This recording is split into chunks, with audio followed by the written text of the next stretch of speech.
So what about Nick Woltemade then? 6-11. Look, he's a completely different player to Alexander Isak. Of course he is. And maybe Newcastle aren't stretching defences in the way that they did when Isak was here last season because he was so quick going forward.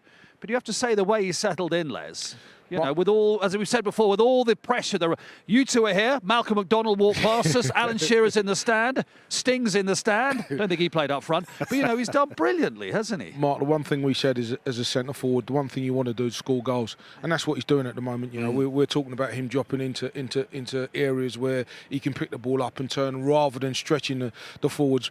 But he's got the one important ingredient, and that's scoring goals. And he's getting himself into positions where we can score goals. And we spoke at the start and said, you know, the one thing about a centre forward, a true centre forward, he will always take himself where he thinks he's going to score goals, and that's what Woltemade does. Yeah. I couldn't agree more. Yeah. And 6-11 with all that pressure. Do you think when Visser plays more regularly and Elanga, maybe they'll stretch teams even more because Visser's got that pace, hasn't he? Maybe that will get Woltemade up the pitch a little bit more. Most definitely. But in saying that, I'm looking at that and I'm saying to myself, how happy is he?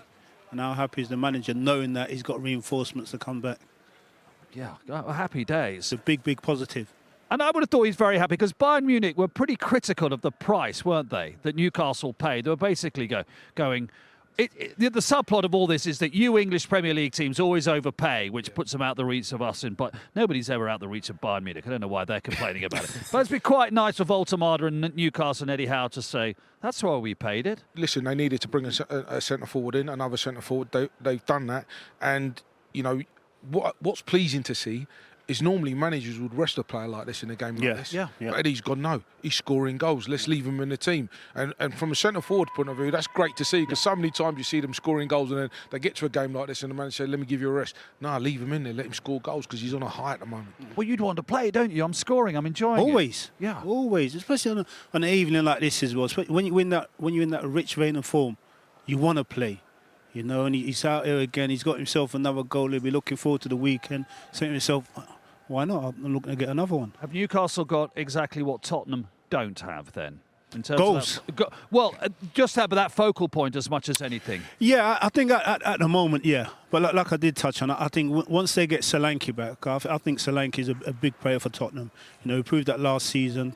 Confident, scores goals, takes defenders the other way. And when they get him back, I think it'll be a big plus for them. Yeah. Would you go along with that? Yeah, totally agree. As I said, they're lacking that focal point at the moment. You know, Richarlison's huff and puff, and there's not a lot that comes at the end of it. You know, so they need someone that can put the ball in the back of net on a more regular basis, and then the rest of the team can. I mean, Cole and Les, he's got a really good CV. You know, he's played for Juve, he's played for PSG, he's played in the World Cup final, he's scored in World Cup semis and Euro semis.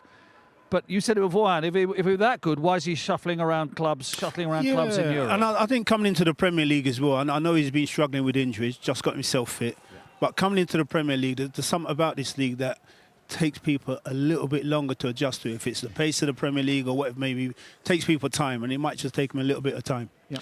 Yeah, I agree with that. And, you know, he's someone that you need a run of games. He's not quite had that yet. You know, he's coming off the bench and only getting sort of like, I think he started in the last game, but apart from that, he's not started this season, so he needs a bit of a run. Do you see that with Florian Wirtz as well? I mean, there's no doubt about how good Wirtz is there? Is it just the pace and the physicality of our game? You know, we see players all the time come in and you always hope that they're going to hit the ground running. And when they come for a big price, that's what we expect. They expect them to hit the ground running. But there's no league like this Premier League in terms of the pace and the physicality, and these boys need time to get used to it. Yeah, absolutely. I've got to ask you a question about Manchester United. Do you see green shoots of recovery? 3 wins in a row? I'm hoping so.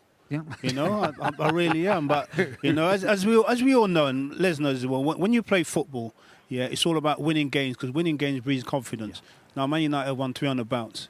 Confidence start to come now, you know, the players are getting on the ball, creating more chances. Come the weekend, they're going to have a tough game the weekend. Yeah. If they can win that as well, you know, you never know what can happen from there. Yeah, but you can certainly see going forward, particularly with Cunha and Buemo going forward. I mean, whether Sesko plays in the middle or Mount just off them, whatever. But those 2 wide players, proper intensity. You know, in Buemo the weekend gets himself a couple of goals. Yeah. You know, can't ask for much more than that. Cunha as well, getting on the ball, creating chances. So, yeah, positive.